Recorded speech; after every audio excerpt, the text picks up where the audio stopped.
ರಾ. K. S. Sharma ಜನನ 1934 September 30, 92 ವರ್ಷ ವಯಸ್ಸಿನವರಾಗಿದ್ದಾರೆ. ಇನ್ನೂ ಕಾರ್ಮಿಕ ವರ್ಗದ ಮತ್ತು ಸಾಮಾನ್ಯವಾಗಿ ಜನರ ಸೇವೆಯಲ್ಲಿ ಸಕ್ರಿಯರಾಗಿದ್ದಾರೆ.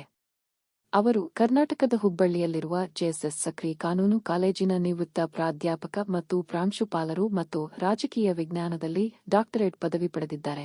60 ವರ್ಷಗಳಿಗೂ ಹೆಚ್ಚು ಕಾಲ ಕಾರ್ಮಿಕ ವರ್ಗದ ನಾಯಕರಾಗಿದ್ದಾರೆ. ಅಸಂಘಟಿತ ಕಾರ್ಮಿಕರ ಮೇಲೆ ಕೇಂದ್ರೀಕರಿಸಿದ್ದಾರೆ ಮತ್ತು ಕರ್ನಾಟಕ ರಾಜ್ಯ ಸರ್ಕಾರಿ ದಿನಗೂಲಿ ನೌಕರರ ಒಕ್ಕೂಟದ ಸ್ಥಾಪಕ ಅಧ್ಯಕ್ಷರಾಗಿ ಕರ್ನಾಟಕ ಸರ್ಕಾರದ 1 ಲಕ್ಷ ದಿನಗೂಲಿ ಕಾರ್ಮಿಕರನ್ನು ಯಶಸ್ವಿಯಾಗಿ ಸಂಘಟಿಸಿದ್ದಾರೆ. ಬೀದಿ ಹೋರಾಟಗಳು ಮತ್ತು ಸುಪ್ರೀಂ ಕೋರ್ಟ್ವರೆಗಿನ ಕಾನೂನು ಹೋರಾಟಗಳನ್ನು ಒಳಗೊಂಡಂತೆ 30 ವರ್ಷಗಳ ಹೋರಾಟದ ನಂತರ ಅವರನ್ನು ಖಾಯಂಗೊಳಿಸಲಾಯಿತು. ಅವರು ಒಬ್ಬ ಶ್ರೇಷ್ಠ ಶಿಕ್ಷಕ, ಕವಿ, ಬರಹಗಾರ, ನಾಟಕಕಾರ, ಸಾಹಿತ್ಯ ವಿಮರ್ಶಕ, ಅಂಕಣಕಾರ, ಪ್ರಕಾಶಕ, ವಾಗ್ಮಿ ಮತ್ತು ಕಾರ್ಯಕರ್ತ ಸಾಮಾಜಿಕ ವಿಜ್ಞಾನಿ. ಅವರು ಕೆಲವು ಕಾಲ ಭಾರತೀಯ ಸಮಾಜ ವಿಜ್ಞಾನ ಅಕಾಡೆಮಿಯ ಅಧ್ಯಕ್ಷರಾಗಿದ್ದರು. ನಿವೃತ್ತಿಯ ನಂತರ ಅವರು ಇಂಡಿಯನ್ ಸ್ಟೇಟ್ ಫ್ರಮ್ ಮಾರ್ಕ್ಸಿಯನ್ ಪರ್ಸ್ಪೆಕ್ಟಿವ್ ಕುರಿತು ಡಾಕ್ಟರೇಟ್ ಪದವಿ ಪಡೆದರು. ನಂತರ ಇಂಗ್ಲಿಷ್ ಮತ್ತು ಕನ್ನಡ ಎರಡರಲ್ಲೂ ಪುಸ್ತಕವಾಗಿ ಪ್ರಕಟವಾಯಿತು.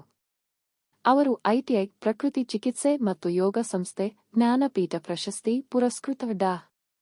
ದ. ರಾ. ಬೇಂದ್ರೆ ಸಂಶೋಧನಾ ಸಂಸ್ಥೆ, ಇದು ಬೇಂದ್ರೆಯವರ ಸುಮಾರು 150 ಪುಸ್ತಕಗಳನ್ನು ಸಂಪಾದಿಸಿ ಪ್ರಕಟಿಸಿದೆ. ಇಂಡಿಯನ್ ಇನ್ಸ್ಟಿಟ್ಯೂಟ್ ಆಫ್ ಮಾರ್ಕ್ಸ್ವಾದಿ theory and practice FNRRCE, fluorosis ತಗ್ಗಿಸುವಿಕೆ ಸಂಶೋಧನೆ ಮತ್ತು ಸಂಪನ್ಮೂಲ ಕೇಂದ್ರ ಇತ್ಯಾದಿ ಸಂಸ್ಥೆಗಳ ಗುಂಪಿನ ಸ್ಥಾಪಕ ಅಧ್ಯಕ್ಷರಾಗಿದ್ದಾರೆ.